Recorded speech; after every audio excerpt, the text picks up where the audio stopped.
아멘. 보엘라임 성가대에 하나님의 은총이 언제나 기름 붓듯이 임하기를 바랍니다. 저는 성가대를 참 좋아합니다. 왜 그러냐면 아멘을 제일 잘해서. 찬양은 저는 음악적인 조예가 없어서 잘 모릅니다. 표정이 밝고 아멘을 잘하면 다 좋은 그런 은혜인 것을 믿어요. 제가 방금 예배에 올라오기 전에 주일학생 3명이 저를 불렀습니다. 목사님 불렀습니다.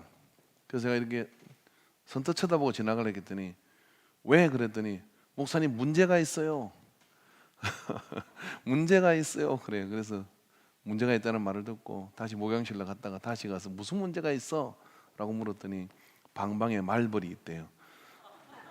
그 말벌이 어른이 오면 없었는데 자기들이 가면 있대. 그래서 내가 말벌은 내가 해결해 줄 수 있지. 말벌은 내가 해결해 줄 거야. 그렇게 약속을 하고 저는 그래서 빨리 설교를 마치고 내려가서 말벌을 해결을 해야 됩니다. 정말 사람을 긴장시키는 질문은 이런 거죠. 문제가 있습니다 라고 하는 질문입니다. 우리가 어떤 일터에서나 가정에서나 교회에서도 마찬가지 목사님 문제가 있어요 라고 얘기하면 머릿속에서 10가지, 20가지, 100가지 돈 문제일까? 건강 문제일까? 누구하고 싸웠나? 아니면 내가 말 실수를 했나? 테이프를 이렇게 돌려요. 그런데 이제 바로 만나서 문제가 있다 그러면 바로 알 수 있는데 전화해서 목사님 문제가 있어서 상담이 필요합니다. 그러면 한참을 생각하는 거예요. 그죠? 그러고 나는데 무슨 문제일까? 이렇게 생각을 하죠. 제가 좀 영통해가지고 딱 해가지고 이렇게 알아보면 좋을 것 같은데 하나님이 그냥 맨날 가르쳐 주는 건 아니더라고요. 어떨 때는 이게 맞기는 한데 어떨 때는 또 안 맞아가지고 제가 또 괜히 전화해가지고 전에 내가 말 실수한 게 때문에 그러십니까? 이러면 그거 아닌데요. 그런 적이 있으셨나요? 또 꼬이는 경우도 있고. 그래서 문제라는 건 항상 우리를 좀 힘들게 해요. 근데 여러분 모든 문제는 능력이 있으면 다 해결됩니다. 그래서 어찌든지 예수 믿는 사람은 능력을 받아야 돼요. 능력 그러면 송화뿌리 뽑고 그 다음에 불 받아가지고 이런 것은 여러분 가장 원초적인 능력이지만 하나님께서 우리를 그리스도인으로 불려줘서 살아가는 동안에 전인적인 삶의 능력이 있으면 여유가 생기고요. 여유가 있으면 그 다음에 행복이 있는 거예요. 우리의 삶 속에 문제를 해결할 수 있는 능력이 없으면 여유가 없습니다. 늘 쫓겨가죠. 그렇게 쫓기다 보면은 하고 싶은 것도 못하고 또 하나님이 아무리 거룩한 뜻을 내게 줘도 그것을 열매를 맺기가 너무 어려워요. 능력이 없으니까. 그러나 능력이 있으면 어떻습니까? 여유롭게 그런 일들을 해나가니까 이 마음에 행복감이 더해져 가는 거거든요. 그러니까 어찌든지 하나님의 능력을 받아서 우리가 그 능력 안에서 살아가는데 사실 모든 그리스도인들이 능력 있는 그리스도인들입니다. 그런데 우리가 그 능력을 제대로 쓰지 못하거나 그리고 또 이해가 부족해서 그런 능력들을 잘 못 사용하는 경우가 많이 있거든요. 그래서 이제 3주차에 걸쳐서 저는 능력에 대한 이야기를 계속 했는데 첫 번째 우리가 첫 주 때 했던 게 뭐냐면 능력이 도대체 뭐냐 하는 부분을 얘기했어요. 하나님으로부터 오는 것이 진짜 능력이 된다. 세상에서 있는 능력, 스펙 그런 것들이 우리에게 도움이 되지만 근원적으로 그런 것들이 행복하지 않거든요. 이번에 보니까 누가 7천만 원인가 9천만 원 벌금을 냈더라고. 주사 한 방에요. 저는 그거 수면 내시경 할 때 맞는 건데 그거 한 대 맞고 벌금을 9천만 원인가 냈어요. 삼성그룹 이재용 회장인가요? 그분이. 근데 나는 그 이야기를 들으면 그거 왜 맞았을까 그런 생각이 들더라고요. 왜? 잠 한 번 시큰 자고 싶어서 맞은 거 아니에요. 그거 탁 맞는 순간 기절하듯이 자가지고 깨어난다. 다시 말하면 잠을 제대로 못 잔다. 여러분 오늘 우리 가운데요 밥 먹고 그냥 머리만 베면 자시는 분들은요 9천만 원씩 버는 거예요. 예? 그렇게 가지고 그렇게 좋은 어떻게 세상 부러운 게 뭐가 있겠어요. 근데 잠을 제대로 못 자는 거 아니에요. 그러니까 잠 한번 자려고 몰래 맞다가 그게 이제 들킨 거다 이 말이죠. 나는 짠하던데 참 불쌍하다 이런 생각이 들고요. 저걸 저렇게 벌금 받아야 되나 그냥 맞으면 안 되나? 잘못된 발언입니다. 근데 능력이 있어도 세상적인 능력 그런 것들 우리가 볼 때는 어마어마한 능력이 있지만 행복하지 않은 것이죠. 행복하지 않은 거예요. 뭐 그런 우리 재벌가 이야기들 많이 알고 있잖아요. 그러니까 여러분 절대로 재벌 되려고 애쓰지 말고요. 재벌 되려고 애썼다간 재벌을 받아요. 그러지 마시고 어떻게 하냐면 행복하기를 추구하시기 바랍니다. 행복하기를 그리스도 안에서 추구하면 돼요. 그래서 그런 능력에 대한 가치를 이렇게 첫 주에 우리가 얘기했고요. 그럼 두 번째 주에 우리가 뭐냐면 그런 하나님의 능력은 누가 주느냐? 여호와를 경외하는 자. 오늘 찬송했잖아요. 진실하게 진실한 자. 그다음에 뭡니까? 불의한 이익을 미워하는 자. 여러분 우리가 막 불의한 것을 가지고 거짓을 동반해서 뭔가를 얻었다 칩시다. 여러분 돈에도 눈이 있다고 옛날 어른들이 그렇게 이야기하더라고요. 돈에 눈이 있다는 이야기가 무슨 이야기냐면 불의하게 얻은 것들은 거기에 다 악한 뭔가가 들어와가지고 쉽게 쓰여지거나 그리고 독성이 그 안에 묻어와서 어떻게 되느냐면 거기에서 여러 가지 우리의 영혼을 행복하지 못하게 만드는 이유가 되죠. 통계를 보여드릴게요. 여러분 로또에 당첨됐던 사람들 중에 90%가 다 불행해졌다는 거 이거 어떻게 설명할 거예요? 그토록 원하는 돈을 갑자기 얻었는데 행복해진 것이 아니라 결과적으로는 불행해진 사람들이 훨씬 더 많습니다. 그 중에 행복해진 10%의 사람은 뭐냐? 그걸 다 기부했거나 아니면 그걸 없는 듯이 그건 내 실력이 아니라 어쩌다 운으로 된 거니까 나는 그거 없는 것처럼 살겠다고 늘 경비 쓰던 거 경비 쓰고 뭐 현장에 일할 거 일하면서 그렇게 출근하던 사람이에요. 그거 없는 것처럼 살다가 근데 그걸 딱 받는 순간 뭡니까? 차 바꾸고 집 바꾸고 마누라 바꾸고 무슨 일이 아닌데 배우자끼리 서로 로또가 당첨됐다. 배우자에게 말할 것이냐? 예, 말할 것이냐? 여러분 앞에 말할 것 같아요? 여러분 하나님 말할 것 같아요? 말 안 한다가 여러분 40%가 넘었어요. 저도 말 안 해요. 그죠? 없는 듯이 살아야 되니까 없는 듯이 익명으로 11조 하고 그 다음에 잘 모아놨다가 예? 뭐 할까? 말 안 한다잖아요. 그러니까 그 순간 뭡니까? 불신이 싹 드는 거죠. 그 다음에 그렇게 하면서 그 안에서 갈등이 이렇게 생기게 돼요. 그러니까 여러분 소유가 행복이 절대로 될 수 없는 건데 그래서 그렇게 들어온 돈이 어떻게 나갑니까?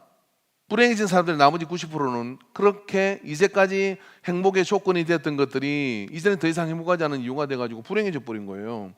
자 오늘 우리는 이제 3주째가 되는데 오늘 하고 이제 마칠란가 모르겠습니다만은 성령의 감동을 주시면 다음 주부터 할지도 모르고요. 능력을 받으셔야 되는데 문제는 이거죠. 능력을 받은 후에 태도가 어떠할 것이냐 하는 부분이에요. 자, 여러분 사람은 속여도 솔직히 우리 이야기해보세요. 하나님은 못 속이잖아. 그죠? 여러분 우리가 사람 사귈 때 뭘 믿고 맡기고 직원을 채용하고 내가 뭐 또 회사에 들어가서 오너하고 만나서 그렇게 해서 그 직원으로 살아가고 하는 이것은 신뢰관계잖아요. 근데 신뢰관계인데 뭐 여러 가지 이야기를 해도 그 사람 믿을 수 있습니까?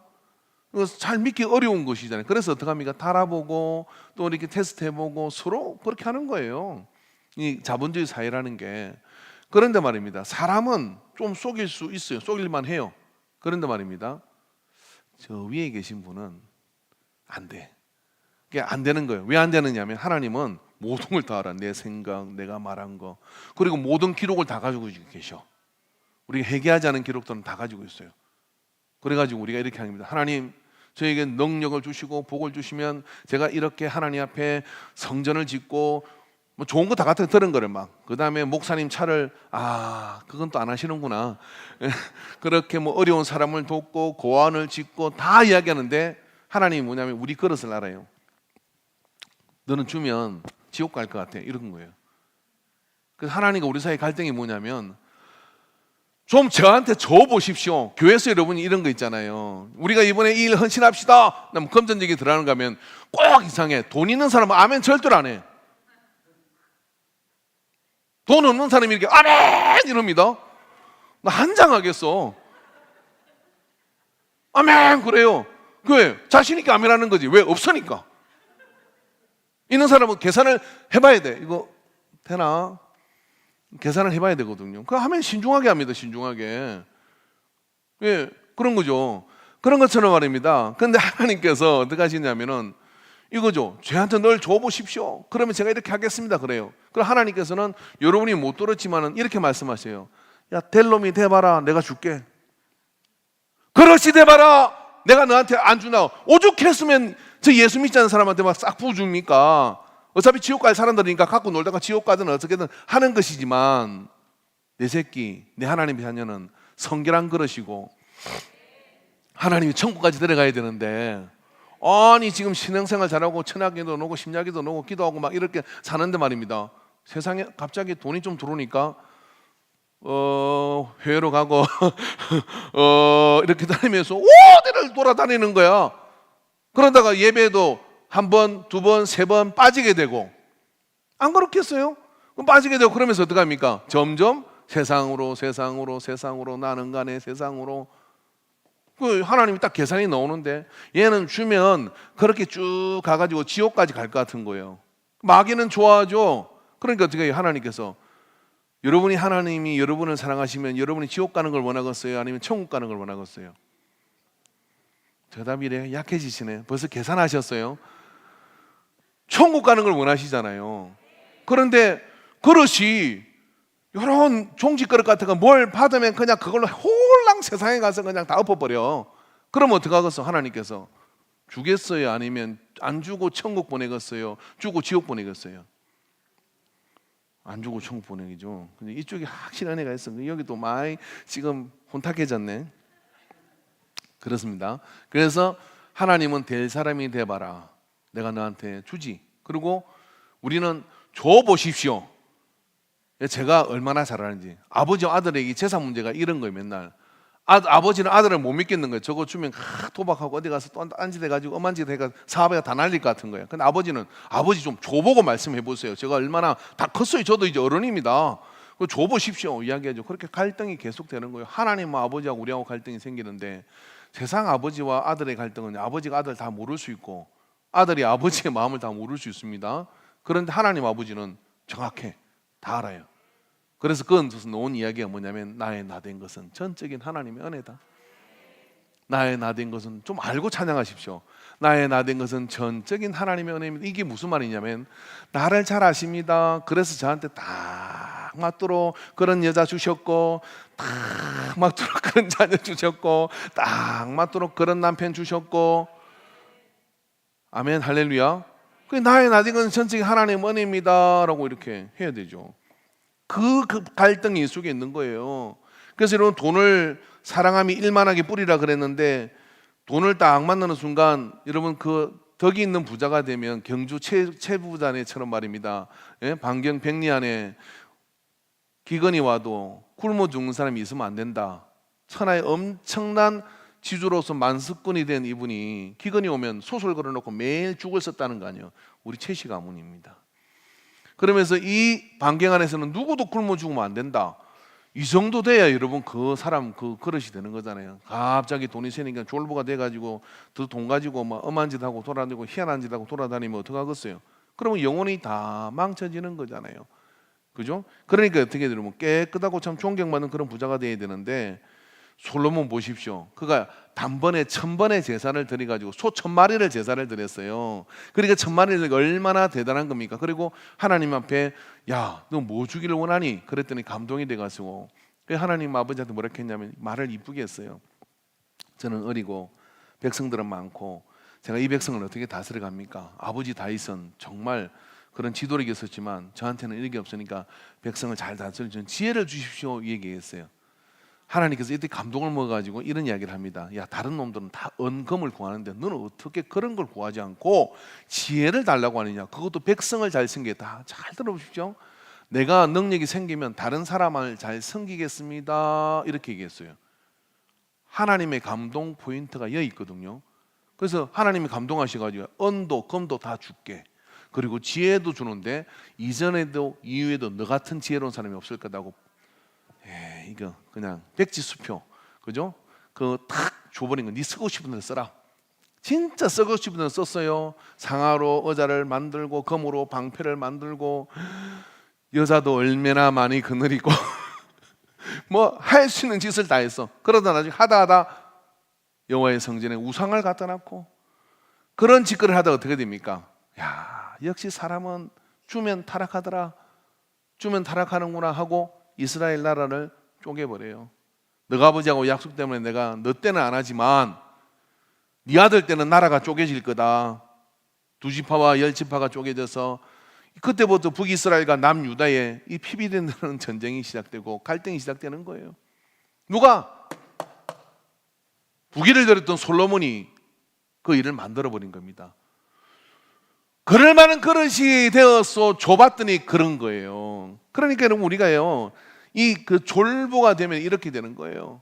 그래서 우리가 항상 여러분은 뭔가를 할 때 하나님의 그 복과 역사 가운데 내가 이걸 또 어떻게 선용하고 하나님의 역사를 이룰 것인가 이런 고민을 해야 되는 거거든요.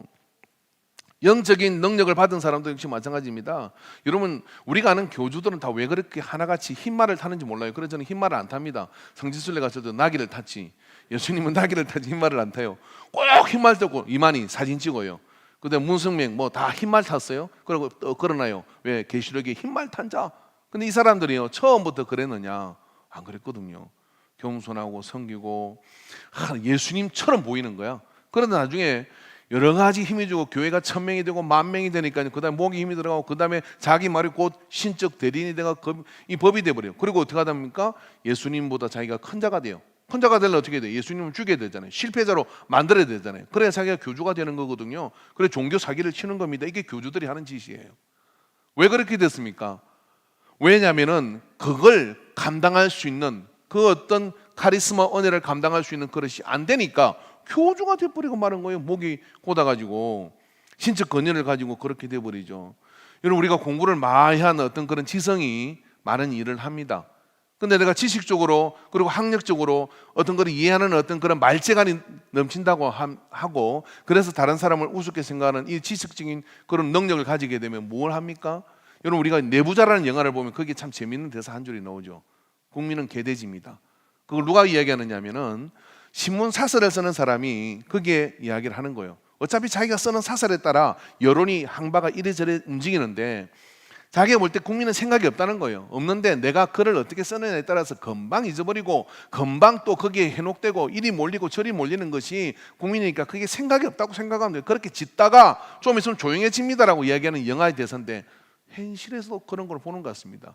왜 그렇게 됐나요? 자기가 지식적 능력을 가지고 뭐 한 거예요? 국민을 좌지우지하겠다는 그런 어떤 생각을 가진 것이잖아요. 이런 것들이 다 뭐냐면 능력을 가지지 말아야 될 사람들이, 그런 태도가 안 되는 사람들이 물질적으로, 건세적으로, 지식적으로 가졌다고 생각하니까, 심지어는 교회 안에 그런 은혜를 가졌다고 생각하는 자들도 이와 같이 하기 때문에 어떻게 되느냐면 이게 혼탁한 물이 돼버리고 마는 거예요. 그래서 여러분 우리가 하나님 앞에 그 능력을 받을 때는 능력을 받을 태도와 그릇을 먼저 만들어야 돼요. 능력을 받을 태도와 그릇을 먼저 만들지 않으면 차라리 그 능력을 안 받는 게 낫습니다. 잠언 30장 8절부터 9절의 말씀을 보면 이런 말씀이 있어요. 곧 헛된 것과 거짓말을 내게서 멀리 하옵시며 나를 가난하게도 마옵시고 부하게도 마옵시고 오직 필요한 양식으로 나를 먹이시옵소서. 같이 읽읍시다. 9절. 혹 내가 배불러서 하나님을 모른다 여호와가 누구냐 할까 하오며 혹 내가 가난하여 도둑질하고 내 하나님의 이름을 욕되게 할까 두려워함이니이다. 말씀 띄워놓으십시오. 자, 여기 뭐라고 얘기했느냐면 나를 부하게 하지 마십시오라고 얘기했어요. 자, 여러분 오늘 제가 설교하면서 여러분 부자 되지 마십시오, 우리 계속해서 가난해서 삽시다 이렇게 설교하면 다음 주 오겠어요? 오겠어요 했는데 아멘을 안 한 거는 온다는 이야기지. 순간 제가 긴장했습니다. 근데 여기에 뭐라고 그러냐면 나를 부하게 하지 마십시오, 그렇다고 나를 가난하게도 마십시오. 저는 성경을 통틀었어요. 가장 지혜로운 사람이 한 기도가 이 기도라고 생각을 합니다. 이 기도 속에 뭐가 있어요? 부를 감당할 믿음이 참 드물다. 자기가 생각건데 자기는 세상 모든 사람들이 권력을 가지고 부를 가지고 능력을 가지면 다 이상한 짓을 하고 타락을 하는데 자기도 그러지 말라는 법이 없지 않냐. 그래서 어떻게 하냐면 부하게 하지 마옵소서라고 얘기해요. 왜 그러냐면은 내가 그 소유 때문에, 그 능력 때문에 하나님을 모른다 할까, 하나님 모른다. 여호와가 누구냐? 하나님 9절 띄워놨으니까요. 여호와가 모르냐라고 그렇게 하지 않겠냐 이런 이야기예요. 좀 우리가 하나님 모른다 그럴 수 있겠어요? 예배보다 다른 것이 앞서고 예배보다 이것이 앞서고 우리 교회 근사님 한 분이 지난주에 마늘 심다고 하는데 그래서 제가 그 마늘 다 뽑으러 간다 그랬습니다. 주일 예배 빠지고 마늘 심으셨다고 그랬더니 오늘 오셨어요. 그래서 제가 시간이 없어 못 갔어요. 시간이 없어. 실제로 내가 뽑으러 갔겠어요. 그냥 협박한 거지. 그 마늘 농사 뭐 그런 거이지만 이러면 우리가 사업적으로 뭐 하는 거 많이 있잖아요. 그런데 그렇게 하면서 우리가 하나님을 부인한 것은 아니지만 내 행위적으로 내 삶의 우선순위가 점점 하나님과 멀리 가잖아요. 멀리. 하나님과 멀리 떨어지는 거예요. 그렇게 떨어지면 어떻게 될까요? 하나님 누구더라?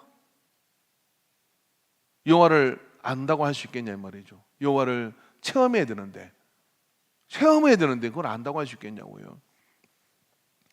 하나님을 봤다고 할 수 있겠습니까?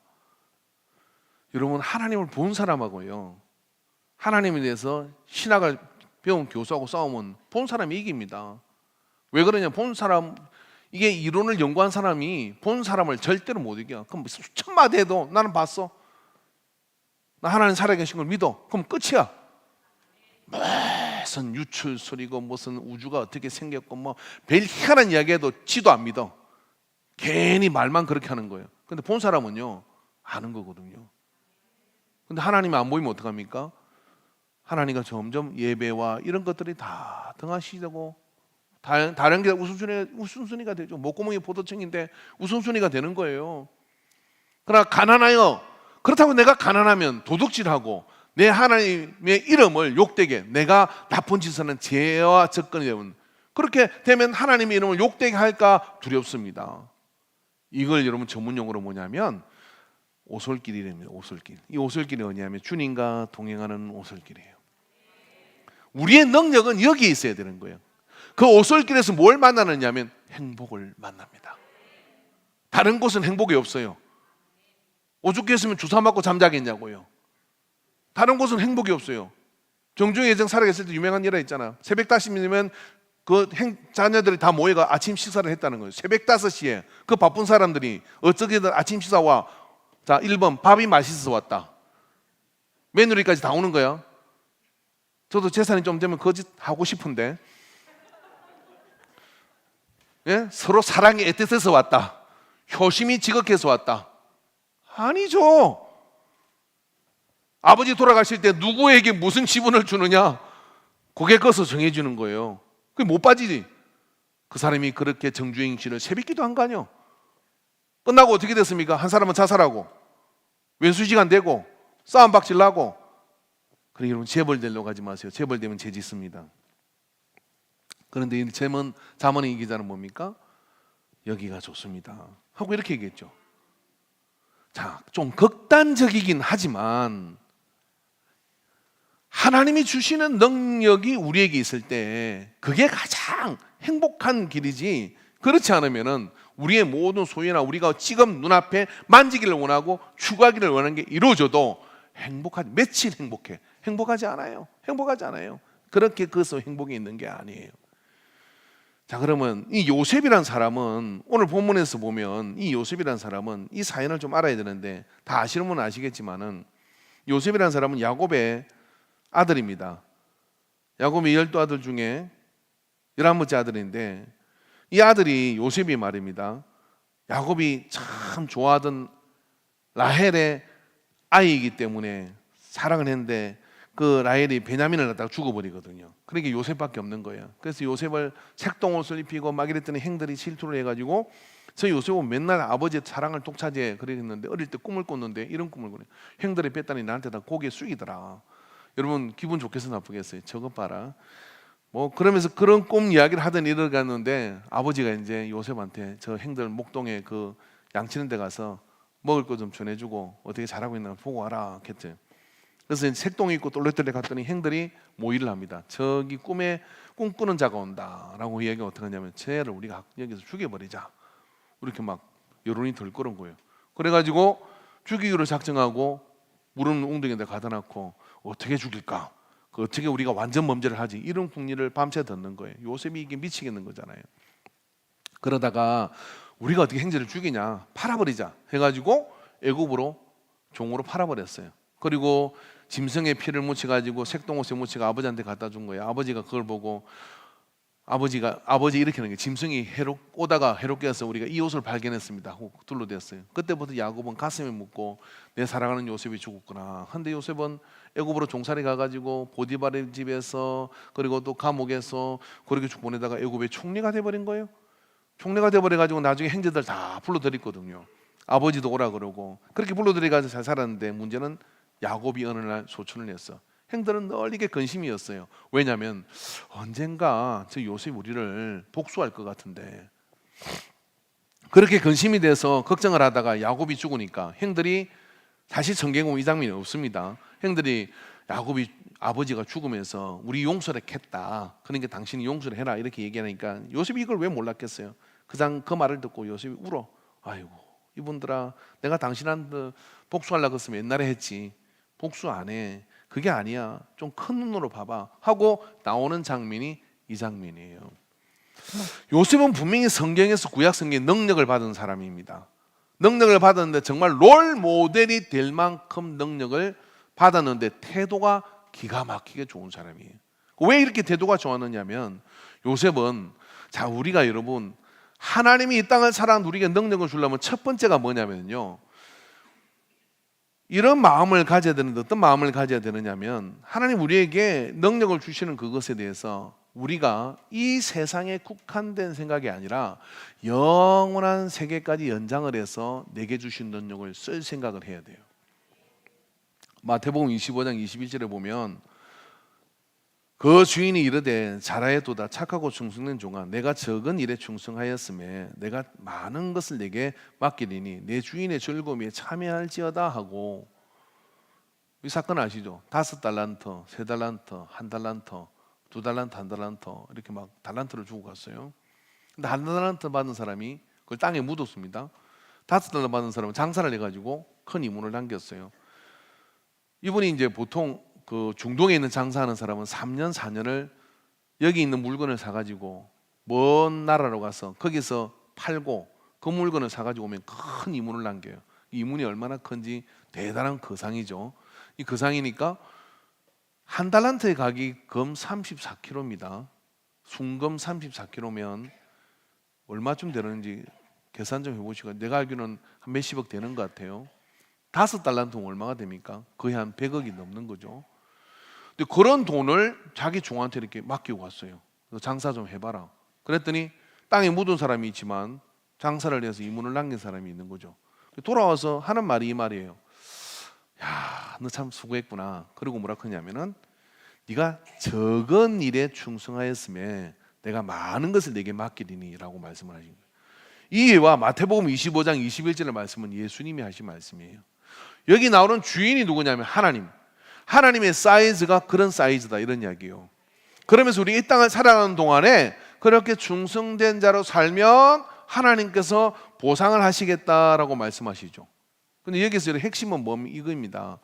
우리가 세상에서 어떤 것을 누리더라도 이것은요, 하나님이 영원한 시간의 삶, 영생을 우리가 주시는 그 천국에서 우리가 어떤 삶과 어떤 사이즈로 어떻게 쓰임 받을지를 결정하는 테스터입니다.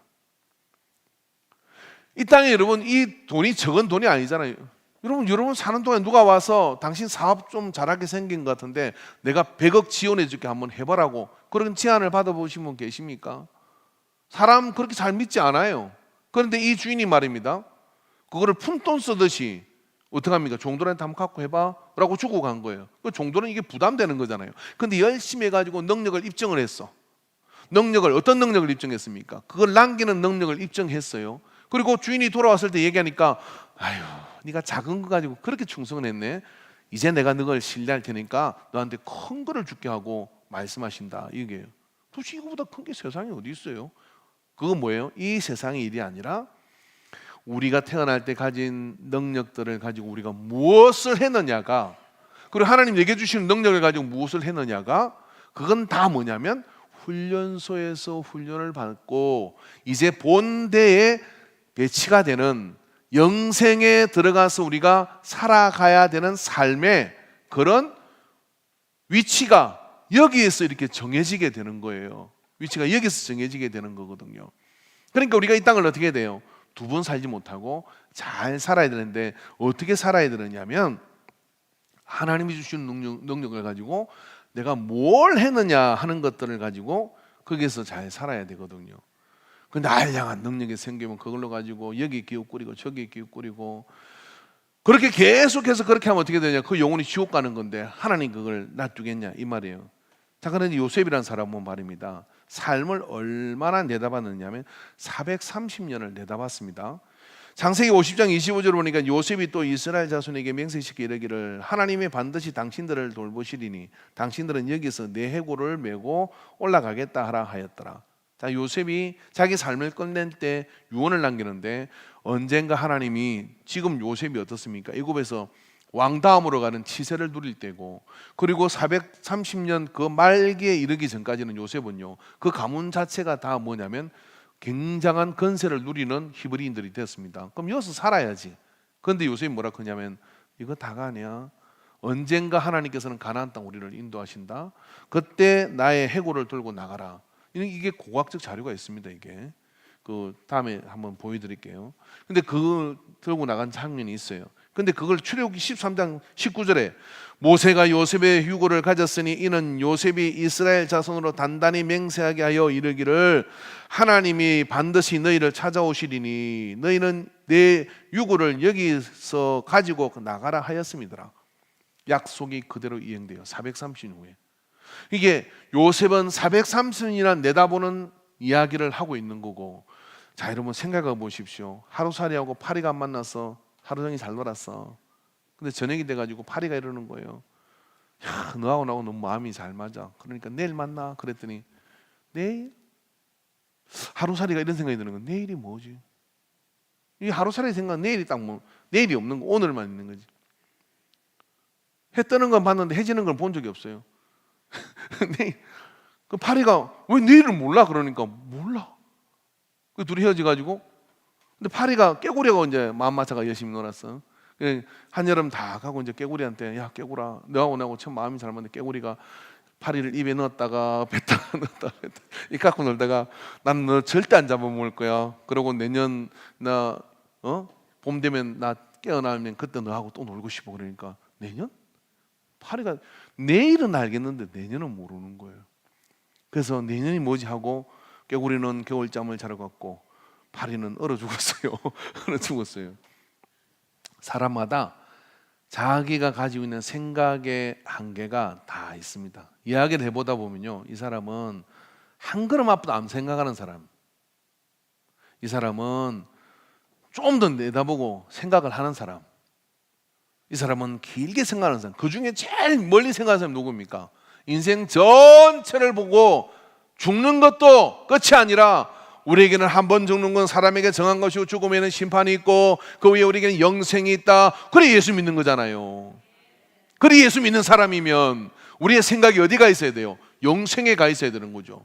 그래서 지금 내가 하는 일에 우리가 무슨 기준으로 봐야 되느냐면 내가 영원한 나라에 간다고 하는 그 가치를 가지고 오늘 생각을 하는 겁니다. 그리고 선택을 하는 거잖아요. 우리 친구, 이 학생들 게임하고 막 이러잖아. 스마트폰 가지고 걔들 10명이면 10명 잡아가지고 이렇게 물어보면 저는 물어봅니다.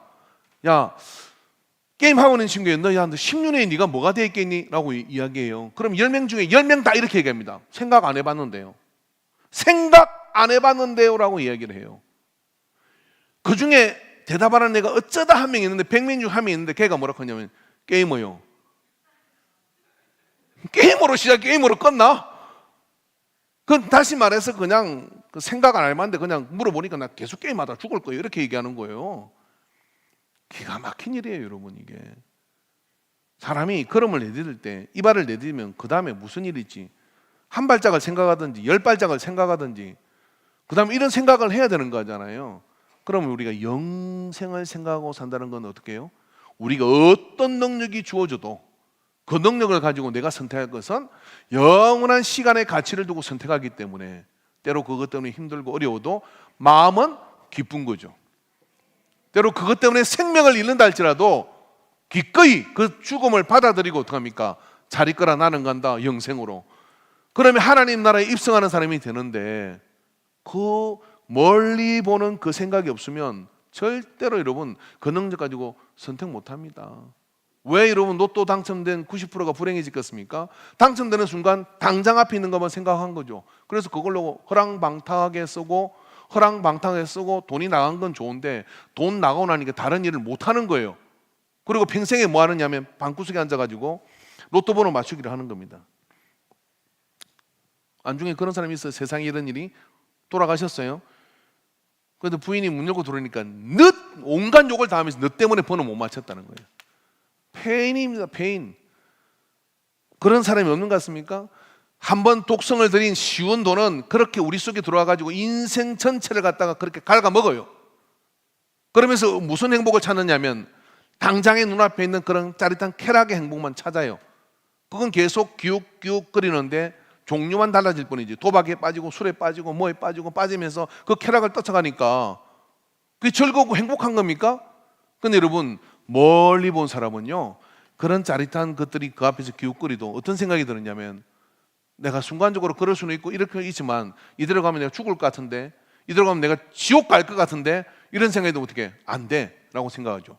어렵고 힘들지만 예배를 드리고 그 다음에 하나님 앞에 엎드리고 그리고 또 진실하게 모든 걸 해나가려고 하는 사람은 핍박이 있고 어려움이 있지만 그러나 뭡니까? 멀리 보면 430년 후에 그리고 멀리 보면 저 영원한 나라에 하나님께서 네가 적은 것에 충성했으니까 큰 것을 네게 맡기라 하시는 주님이 기다리고 계신다 하는 이 생각이 있으면 그게 즐거움이 돼요. 그게 행복이 되는 것이죠. 사람은 감정으로 행동하거든요. 근데 감정은 여러분 우리가 어떤 정보를 거기다 주느냐에 따라 만들어지는 겁니다. 어떤 친구는 공부를 하면 괴롭고 힘들고 시간이 힘들지만 행복감을 느끼는 친구들이 있어요. 어떤 친구는 공부를 하면 괴로워 죽겠는 거예요. 무슨 차이가 있느냐면 다 괴로워, 공부는 힘들어, 다 힘든 거예요. 그런데 말입니다. 이 친구는 내가 이 어려운 과정을 거치면 그 다음에 더 내가 할 수 있는 일들이 많아진다는 걸 알기 때문에 그 고통이 행복감으로 오는 거야. 그런데 한 친구는 뭐냐면 그냥 내가 이걸 왜 해야 되지? 왜 엄마는 나한테 이걸 하라는 거야? 아무 소리도 안 들려요. 그게 다 괴로움이고 힘들기 때문에 떨쳐버리고 싶습니다. 떨쳐버리려고 하는 거예요. 멀리 보는 생각을 해야 돼요. 여러분 요즘 그 젊은 친구들은 편의점에서 모든 칼로리를 다 제공받잖아요. 죄송합니다. 쓰레기입니다.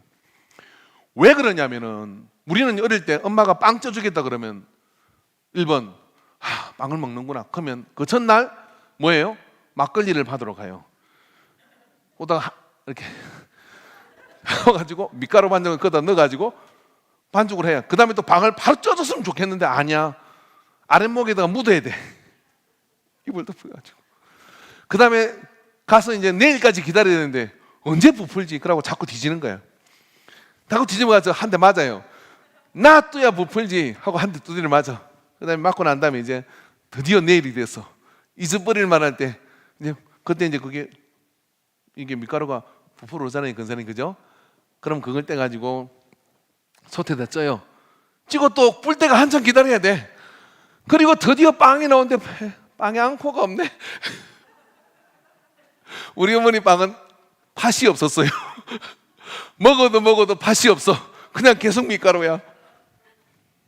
아직도 그 빵 맛이 그립습니다. 근데 그 기다림을 통해서 빵 하나 얻었어. 그걸 들고 친구한테 나가지고 야 너도 하나 먹어라. 그 친구는 그냥 지금 당장 얻은 빵이지만 나는 이틀을 기다린 빵이에요. 그 이틀을 기다린 빵을 그렇게 먹을 때 인생은 쉽게 얻어지는 게 아니다. 근데 3분 오케이, 2분 오케이, 요리 다 된 거 다 왜 엄마의 반찬 연구소가 잘 되겠습니까? 시대의 코드입니다. 용서할 수 있습니다. 근데 거기 가는 사람은 그래도 건강한 음식을 찾는 거예요. 그게 아니라 포장재만 뜯으면 데피면 탁탁 맛있게 먹죠. 뭐가 없어요? 그걸 위해서 재료가 준비되고 수고하고 이 과정이 없는 거죠. 이 과정이 없는 건데 음식은 칼로리는 먹는지는 모르지만 그 음식이 여기까지 오기 위한 수고가 없어진 상황 속에 다른 모든 문제도 쉽게 다 해결하려고 하는 거예요. 기다리는 걸 못해요. 그리고 뭔가 과정을 거치는 걸 못해요. 우리가 우리 아이들을 그렇게 키우고 있어요. 여러분, 정말 아이를 제대로 키우려면 뭐냐면 멀리 보는 훈련을 해야 돼요. 멀리 보는. 그 멀리 보는 훈련은 뭐냐면은 식사를 같이 준비해 보세요. 그리고 여러분 일주일 전부터 주말에는 우리가 뭘 먹는다 하면 그 전에 좀 의도적으로 뭘 준비해. 고기를 숙성을 시켜. 그 다음에 거기다가 또 뭐 하고 해가지고 그렇게 한번 만들어 보세요. 그럼 아이가요, 아, 인생은 쉬운 게 아니야. 그 다음에 기다리는 것에 대한 내성이 생겨요. 내성이 생기면 어떻게 됩니까? 상황을 항상 멀리 보는 훈련이 되죠. 요셉은 그런 사람이었습니다. 430년을 내다보고 그런 사이즈로 보는 사람이 이렇게 눈앞에 있는 것만 보는 사람하고 대화가 되겠냐고요. 형들이 야, 이제 우리 죽었구나 이렇게 생각할 때 아니야 죽는 거 아니야. 형들이 계속 애를 낳아야 돼. 그래야 우리가 100만이 되는 거야. 그래야 나중에 가나안으로 돌아가는 거야. 이걸 계산하고 있는 사람이 형들을 죽이겠어요. 근데 자기 인생만 생각하면 어떻게 해요? 너 옛날에 나한테 이랬지 하고 해코지를 하죠. 멀리 보는 사람은 태도가 된 거예요. 그 하나님은 이런 사람에게 능력을 주시는 거예요. 여러분, 하나님이 공급자의 힘을 우리가 기억하는 정직으로 살 때 하나님께서는 그 태도를 보시고 주시는 거예요. 하나님이 공급자이다. 베드로전서 4장 11절에 봅시다. 말씀 뭐라고 되어 있냐면 같이 읽읍시다. 시작. 만일 누가 말하려면 하나님의 말씀을 하는 것 같이 하고 누가 봉사하려면 하나님이 공급하시는 힘으로 하는 것 같이 하라. 이는 범사에 예수 그리스도로 말미암아 하나님이 영광을 받으시게 하려 함이라. 그에게 영광과 권능이 세세 무궁하도록 있느니라 하시니라. 무슨 얘기 설명해도 아시겠죠? 하나님이 공급하시는 힘으로 하는 것처럼 하라는 거예요. 그러니까 나는 그냥 젓가락 하나 얹었을 뿐인데 내한테 이렇게 가분한 상을 줍니까? 어느 배우가 얘기한 것처럼 그렇게 수고한 모든 것들이 있다 이거죠. 정진영인가요? 그 연예 기획사는 그분이 그 사랑의 뭐 그 프로에 나와가지고 지금은 좀 이상한 데 빠진 것 같은데 이런 이야기를 했습니다. 자기는 자기 인생을 이렇게 생각해 정말 행운이 너무 많다는 거예요. 내가 한 거에 비해서 너무 많은 삶을 누렸다. 그래서 누가 나한테 이렇게 도움을 주나 하고 그래서 어려운 사람을 도왔다는 거죠. 어려운 사람을 돕다가 돕는데 또 마음이 이런 질문이 생겨요. 내가 너 도와줬는데 왜 너는 나 찾아오지 않냐 이런 이야기를 하더래요. 그래서 고란 성경 다 펴놨고 그분이 누군지를 찾으려고 했다까지 저는 들었거든요. 아, 적어도 이런 질문은 가져야 되는 것이잖아요. 누군가 나한테 공급하시는 분이 있었구나 하는 거를 가져야 되거든요. 요셉은 뭐라고 이야기했냐면 이렇게 얘기합니다. 20절에 당신들은 나를 헤아려 하였으나 요셉의 현실을 모르는 게 아니에요. 형들이 자기를 헤았던 거 안다는 거예요. 헤아려 하였으나 하나님은 그것을 선으로 바꾸사 오늘과 같이 많은 백성의 생명을 구원하게 하시려 하셨나니. 그죠? 즉 뭐냐면 하나님이 모든 것을 이루시는 공급자이시다 하는 거를 요셉은 알고 있는 사람이었어요. 그러니까 뭐예요? 사람의 왼수를 갚는 일에 에너지 낭비를 하지 않았다 이런 이야기예요. 그럼 능력을 받은 사람의 태도는 뭐냐면 내가 능력을 받은 것은 하나님이 나 개인적 복수하라고 준 게 아니라 뭐냐면은 하나님이 하나님의 일을 하라고 준 것이기 때문에 하나님이 공급자이심을 늘 인정하니까 하나님의 큰 그림 속으로 자기의 삶을 걸어넣게 되는 거예요. 그렇게 행들하고 실험하지 않는 거예요. 하나님이 공급하시는 것처럼 하라 이런 이야기입니다. 그래서 우리가 그런 마음을 가지고 우리의 삶에 그런 어떤 하나님의 공급하심들을 이렇게 받아들이고 나갈 때 교만이 우리 속에 들을 수가 없고 그 자문의 기자처럼 가난하게도 부하게도 하지 마옵소서 오직 주님의 뜻을 이루는 그 길 가운데로 가겠다라고 얘기하면 하나님이 이 사람에게 부하게 하지 않겠습니까? 이런 사람을 찾기가 어려운데 능력과 부하게 함을 주시죠. 아무리 줘도 늘 청지기의 마음을 가지고서 주님이 내게 힘 주신 것은 주님이 내게 주신 거고 주님이 일하라고 주신 거니까 하라고 우선순위를 거기에 딱 두고 있으면 무슨 생각이 되겠습니까? 그릇이 준비된 거잖아요. 여러분 이게 그릇이 두 개 있어요. 하나는 고목난 그릇이 있고 하나는 멀쩡한 그릇이 있습니다. 고목난 그릇이 뭐냐면 뭘 주면 거기다 줄줄 부어가지고 엄한 대로 다 세요. 지 쾌락을 느끼고 타락하고 하는 일에 막 나가는 거예요. 근데 한쪽은 뭡니까? 그게 딱 받아가지고 이걸 어디다 갖다 부어줘야 됩니까? 하고 하나님의 인도하심을 감사하고 나가는 사람이 있어요. 여러분의 하나님이면 어디다 짓겠냐고요. 그렇게 될 사람이 돼야 하나님의 능력이 그 속에 부어지는 거죠. 세상도 역시 마찬가지입니다, 여러분. 우리가요, 이 물질은 독성이 있기 때문에, 그리고 능력이라는 것은 독성이 있기 때문에 어떡하냐? 그걸 가지고 우리가 자꾸만 선한 일을 하고 하나님 일을 자꾸 하잖아요. 그러면 적이 생기는 게 아니라 존경하는 사람들이 생기기 시작해요. 그럼 또 영광은 하나님께 돌리고요. 그렇게 자꾸만 가면 그 부가 아무리 커져도 그 속에서 더 다른 사람들을 풍요롭게 하는 거거든요. 근데 내가 독식을 하고 그 안에서 모든 것들을 내가 한 것이라고 그러면 이게 어깨에 뽕이 들어가. 뽕이 딱 들어가면 그 다음에 교만은 패망의 선봉이 되고, 그 다음에 내가 이제 목소리가 커지기 시작하면서 결국은 교주가 되거나, 결국은 어떤 그런 이상한 그런 어떤 오너가 되거나, 그렇게 돼가지고요, 그 신의 경지에 자기가 올려놓으려고 하는, 신적 권위를 가지고 죽이다 살렸다를 하려고 하는 그런 상황이 돼. 히틀러 같은 사람이 되고 마는 거예요. 권력은 그렇습니다, 여러분. 제가 요즘 스탈린의 그런 일대기를 조금 봤는데, 거기 보니까 이분은, 여러분 어떤 사람이 그렇게 많은 사람들을 선동할 수 있는 이유는 매력적이기 때문에 그래요. 얼마나 사람이 매력적이냐면, 한번 만나서 이야기하거나 그 사람하고 이야기하면 호감이 확 간대. 얼굴도 잘, 언변이 좋고 사람을 아주 유머스럽게 만들고요. 그 다음에 그 개인적으로 갖고 있는 그 문제에 대해서 굉장히 세심한 배려를 하는 사람이었어요. 그러나 나중에 이 사람이 독재자가 되고 난 뒤에 어떻게 되느냐면, 측근의 사람들을 웃었다고 죽이고, 발음이 틀렸다고 죽이고, 이래서 죽이고 저래서 죽이면 다 죽여나갑니다. 어디에 종잡을 수가 없어. 그래서 이 스탈린이 예를 들어 발음이요, 러시아 발음이 좀 어려운 게 있잖아요. 그래서 지역마다 방언이 있으니까, 저는 이제 평택이라는 발음이 잘 아는데 평택 그랬는데 누가 해서 평택이라고 이야기하면 불러다가 죽였어요. 내가 말하는 거 그 법이야, 이렇게 된 거예요. 왜?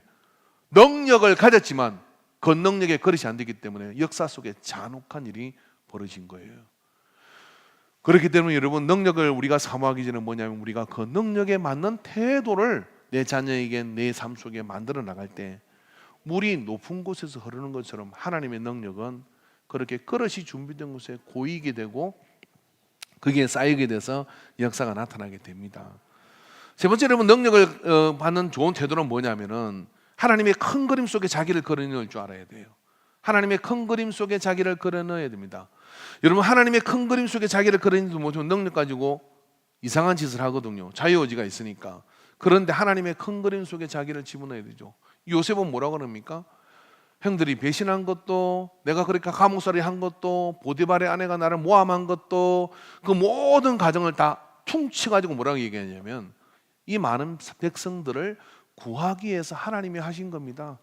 그러니 형님들, 형제들에게 이야기하죠. 안심하십시오. 내가 당신들 복수할 이유는 없습니다.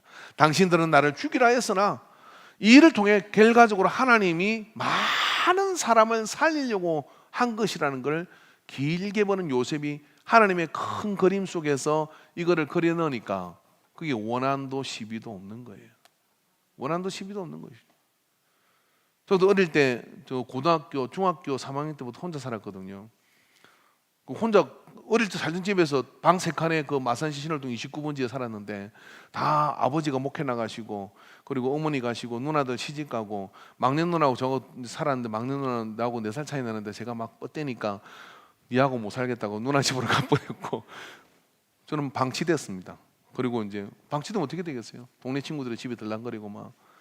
근데 늘 크면서 이런 생각이 있었어요. 왜 나는 버림받았을까? 어쩌다가 아버지 목회인데 가보면 동생은 따뜻한 밥 먹고 있는데 나는 맨날 전기밥솥에 일주일마다 한 번씩 밥을 해가지고 그걸 퍼먹고 다니고, 제가 그렇게 외롭게 컸어요. 외롭게 컸는데 지금 고아 아닌 고아로 이렇게 커가지고 그냥 한번 생각을 해봤어요. 그때 제가 생각을 해보니까 제가 그때 사색하는 훈련을 한 것 같아요. 뭐 인생이 뭐냐 이러면서 철학 서적 읽어대고, 그러면서 성경을 보는데 빼딱하게 보는 거지. 빼딱하게 보면서. 여러분이 대부분 성경 의심하는 것들 옛날에 내가 다 해본 것들이니까 저는 충분히 다 이렇게 수용합니다. 그런 어떤 것들이 지나고 난데 생각해 보니까 하나님께서 그때 묵상하는 훈련을 주더라고요. 그래서 제가 이제 설교학교를 또 갔는데 목사님들을 모아놓고 이제 설교 훈련을 하는데 목사님들이 제일 안 되는 게 뭐냐면 의심이 제일 안 된대. 이게 설교라고 이럽니다. 여러분 사랑하면 우리는 행복해집니다. 여러분 기도하면 능력을 받습니다. 그런 이야기 여러분 다 하는 이야기 뭐하러 해요? 그래서 저는 그냥 꼭 사랑한다고 행복해질까? 기도응답 안 되는 것도 많던데 이런 걸 많이 해봤거든. 왜 안 되지? 그걸 언제 했냐? 그 방황하는 시기에 다 했어요. 방황하는 시기에 다 했거든. 그러니까 지나고 나서 생각해보니까 그때 하나님께서 나는 몰랐지만 하나님의 큰 그림 속에서는 설교자로 훈련을 시켰구나. 그렇다고 전부 다 여러분 애들 또 어디로 쫓아내지 마시고 말씀으로 잘 양육하시기 바랍니다. 그 사람의 케이스가 꼭 나의 케이스는 아니요. 그러니까 말씀으로 잘 양육해야 되는데 여러분에게도 독특한 가가 있잖아요. 알코올 중독의 아버지, 아니면 도박으로 재산을 다 한원한 아버지, 집 나간 어머니부터 시작해서 다 있겠죠. 근데 그걸 원망하고 살면 하나님의 큰 그림을 이해하지 못하는 거예요. 근데 어느 날 하나님 은혜 받아가지고 그리고 어느 날 하나님을 인격적으로 만나는 때 그래서 하나님의 계획하심과 하나님의 섭리를 이 방보다 훨씬 큰 그림을 쫙 펼쳐놓고 네가 왜 파란색이냐면 네가 왜 세모이냐면 네가 왜 동그라미냐면 하고 거기다가 여러분 눈을 그려놓고 거기에다가 세모나 문을 걸어놓고 그러면서 거기에 네가 필요하기 때문에 그래 라고 이야기하는 걸 들을 때 그 큰 그림을 볼 때 우리는 아주 사소한 것들을 그랬구나 하고 가는데 참 슬프게도 어떤 경우는 주님 부르시는 그날 이걸 다 모를 수도 있다는 거죠. 그럼 우리가 아는 건 뭐예요? 하나님은 큰 그림이 있으시다. 사는 것도 죽는 것도 흥하는 것도 새하는 것도 하나님의 그 큰 그림 속에 나는 믿음을 가지고 하나님 앞에 서 있으면 하나님은 그 때를 따라 다 쓰시는데 망해도 망한 게 아니고 죽었다고 선고를 받아 죽은 게 아니고 다 하나님 뜻 안에서 이루어지는 것이라는 큰 그림을 가슴에 품고 가면 어느 날 천국에서 보게 되겠죠. 저 중동의 강야에 가면요 사우디아라비아에 어디에 책에 보니까 사진이 있더라고요.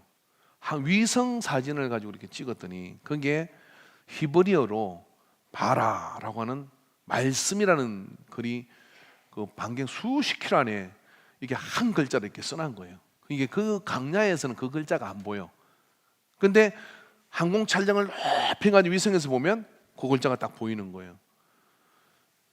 이거 떨기나무를 이야기하는 그 분의 주장에 의하면 사우디아라비아를 중심해서 유적지를 다 찾았는데 이분은 그 히브리인들이 그걸 거기다가 쓴 증거라는 거예요. 강야를 그 돌아다니는 증거라는 거예요. 히브리가 그 있을 수가 없잖아요. 나는 그거 100% 공감하거든요. 왜 그러냐면은 한번 생각해 보세요. 진짜 궁금한 게 이거 있거든요. 광야 40년 동안 옷이 헤어지지 않고 신발이 닳지 않았어요. 옷 꾸밀 필요가 없고 신발 안 해요. 만나와 메추라기를 줬어요. 농사 짓고 가축을 사육할 필요가 없어요. 뭐 그냥 그렇게 이제 가는 건데 40년 동안 뭐 했까 이 사람들이? 첫 번째 애를 많이 낳았다.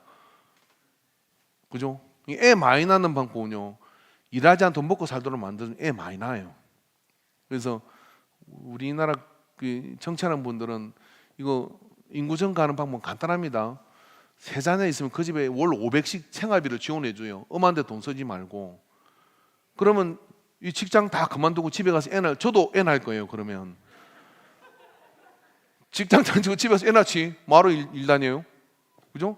그리고 애 낳고 행복하게 해피하게 살잖아요. 그럼 물론 극단적으로 애 낳는 게 싫은 사람이 있겠죠. 야 그래라 그래요. 근데 애 낳고 싶은 사람은 가서 애 낳는 거지. 애만 잘 키우면 돼요. 그 다음에 걱정 없잖아요.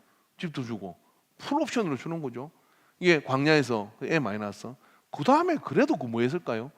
농사하던 거 아니니까 시간이 남아도니까 그러니까 돌 갖다 놓고 100만 명이 쭉 서가지고 야 쭉 줄 서봐라 해가지고 돌라가지고 저는 그런 추론이 되던데 제가 하고 싶은 이야기는요. 하나님의 큰 그림 속에서 우리는 때로 우리 인생 속에 일어난 일들을 다 이해 못해요. 다 이해 못하는데 한번 믿어보십시오. 이 모든 나의 나 된 것은 전적인 하나님의 은혜인데 그 하나님 속에 내가 예배의 자리에 있고 믿음의 자리에 있으면 뭐예요? 지금은 이해를 다 못하지만은 하나님의 그 섭리 속에서 이 모든 일은 되어가는 것이다. 그렇게 미국을 가다 보면 하나님이 그걸 보여줄 때도 있어요, 부분적으로. 그러나 지금 다 못 봐도 영원한 하늘나라에서는 우리가 그것을 볼 때 얼마나 감격스럽겠어요. 너여야 했다. 그 시대 그 인간교회에 너여야 했다 라고 그렇게 주님이 말씀해 주실 때 얼마나 복파적이겠어요. 내가 그 질병 가운데서, 내가 그 가난 가운데서, 내가 그 힘든 가운데서 있었지만 그런 가운데서 하나님께서 인도하신 것들을 하나님의 큰 그림 속에서 이해할 때, 예? 결국 우리가 내년에 만나는 말이 얘기될 때 이제는 우리는 파리의 단계를 벗어나고 하루살이의 단계를 벗어나서 하나님의 긴 시간과 큰 그림 속에 나를 가둬 놓을 때 이게 깨달은 사람이죠. 이게 안 사람이에요. 인생이 다 숨쉬고 일하고 뭐 돌아다니고 뭘 소유했든지 간에요, 미숙한 사람이 있는가 하면 성숙한 사람이 있습니다. 성숙한 사람은 뭐냐면 능력을 받았으나 그 능력을 어떻게 써야 될지를 아는 사람. 그 아는 사람이 되어서 이 능력 가운데 행복한 여유로운 삶들이 주 안에서 넘치게 되기를 주의 이름으로 축원합니다. 기도합시다.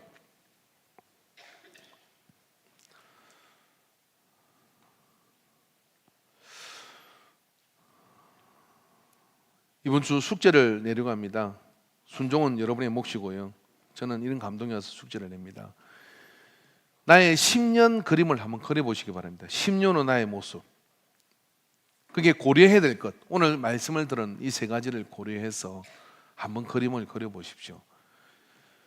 한 번도 생각하지 않았던 그날이 그날이라고, 어떻게 이렇게 인생이 사는 거지 뭐라고 사는 것은 편할 수는 있겠지만 구체적으로 우리에게 행복을 주지 못합니다. 그래서 여러 가지 많은 것에 중독되고 취하게 됩니다. 그러나 10년의 그림을 그리게 되면 지금 내가 서 있는 자리와 또 나아갈 길과 방향을 알기 때문에 가는 시간 내내 행복하게 됩니다. 잠깐 기도합시다. 주님, 내 삶의 주인 되심을 믿습니다. 주님께서 이 삶의 주인 되심을 받아들이고 영접하오니 주여 내게 하나님의 능력을 담을 그릇을 준비케 하소서. 주여 삼창호 기도합니다. 주여 주여 주여 주여 주여 주여 주여 아버지 아무것도 두려워 마라. 주 나의 하나님이 지켜주시오. 주여 주여 주여 주여 주여 주여 아버지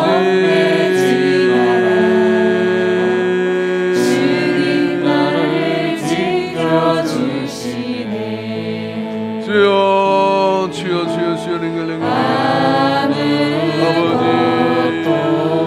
두려워 말라.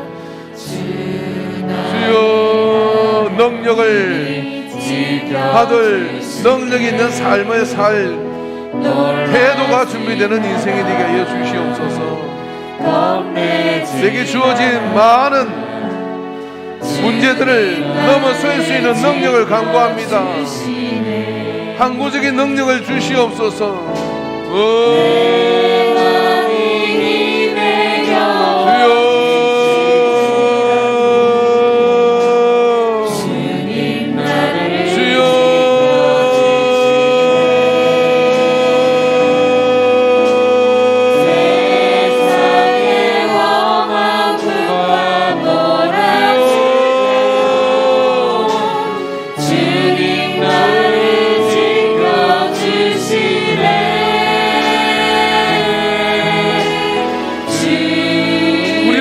삶을 다 이해 못합니다. 그러나 예배의 자리에 있는 우리에게 하나님은 섭리를 가지고 계시고 나의 삶을 인도하시는 것을 믿습니다. 주여 눈을 열어 보게 하여 주시옵소서. 손을 뻗어 주의 음성을, 주의 옷자락을 잡게 하여 주시옵소서.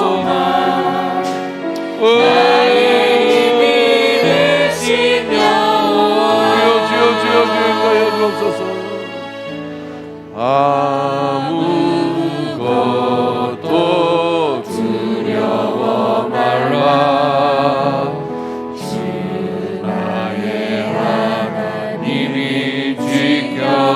지켜주시네. 놀라지 마라, 겁내지 마라. 주님 나를 지켜주시네. 아무것도 두려워 말라. 아무것도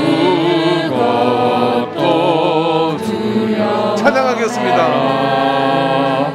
주 나의 하나님이 지켜주시네.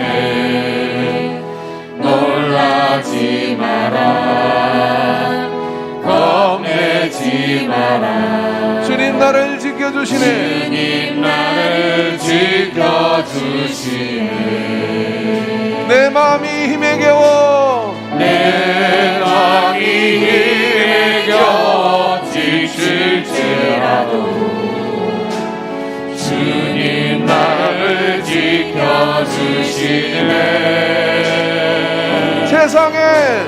세상에 험한 몰아칠 때도 주님 나를 지켜주시네.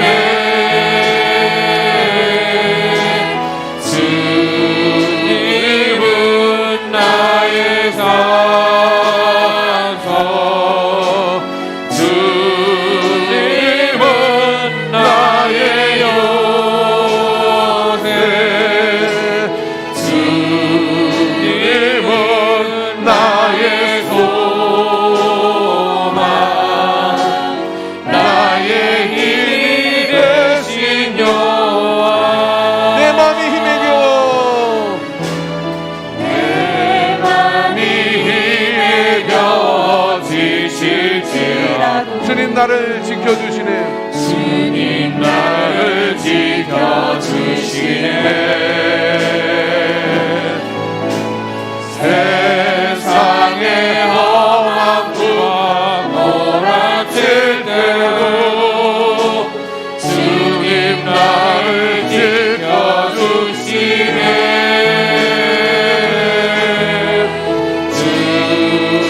주님은 나의 산성,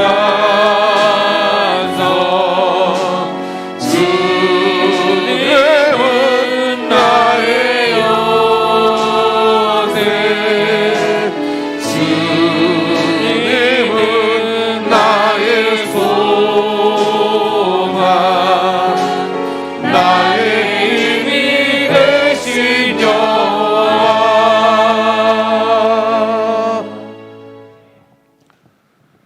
이 시간 기도하겠습니다. 하나님 아버지, 내 마음이 힘에 겨워 지칠지라도 주님은 나의 산성, 나의 방패가 되시고 나의 힘이 되신 여호와인 것을 믿습니다. 우리가 무슨 죄수로 무슨 능력으로 이 험악한 세상을 감당할 수 있겠습니까? 주께서 능력을 주실 때 감당하며 이기며 승리하며 웃으며 기뻐하며 가게 될 것을 믿습니다. 이 능력으로 채워진 우리의 삶이 되게 하여 주옵소서. 예수님의 이름으로 기도합니다. 아멘. 우리